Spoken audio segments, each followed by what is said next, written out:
فبعد شوي بيجيني تعليق: السلام عليكم، بدكم تقولوا عم يحكي على الشامي كرمال يجيب مشاهدات؟ عادي، احكوا لي براحتكم. بس أنا ما توقعت نوصل لهاي الدرجة يا جماعة. هلا ممكن إنسان يحب إنسان، صح، ما اختلفنا أبدا، بس يفضل هذا الإنسان عن الله سبحانه وتعالى، عن الخالق المتفضل؟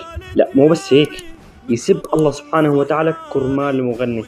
امبارح نشرت شورت على اليوتيوب إنه اللي بحفلة الشام كتير كتار، واللي ببيت الله سبحانه وتعالى كتير قلال. فشو السبب؟ فصار يجيني تعليقات من فانزات الشامي يعني، وكان التعليقات انه يعني لا تحكي على الشامي، شو دخلك وشو خصك.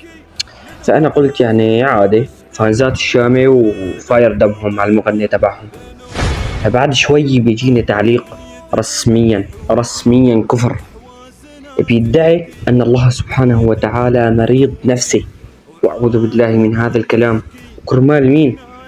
كرمال مين عم يحكي هذا الكلام؟ كرمال مين عم يسب الله سبحانه وتعالى؟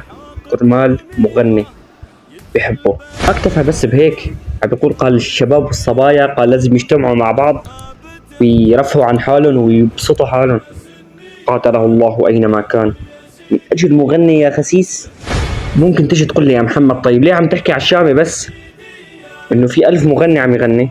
بحب اقول لك كلامك صحيح والحكي جميل، انا عم احكي على جميع المغنيين، على جميع حفلات المغنيين، ولكن عم اخص الشامي بالحكي بسبب الفانزات اللي عنده والعياذ بالله. جد لا تكونوا امعات، فكروا بعقولكم اللي الله سبحانه وتعالى ميزكم فيها كإنسان. لك شو يعني فانز؟ يعني محب للشامي؟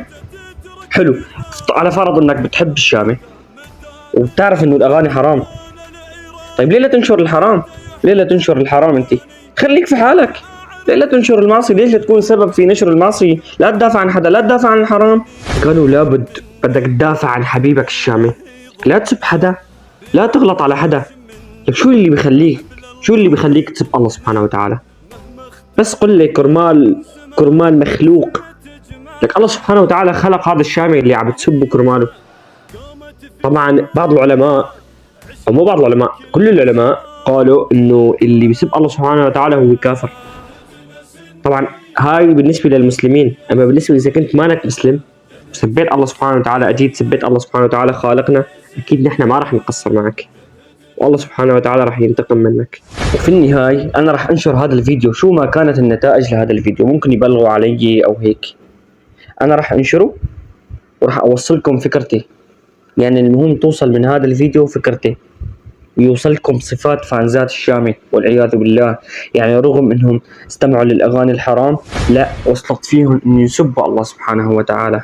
فحسبنا الله ونعم الوكيل، ولا حول ولا قوة إلا بالله.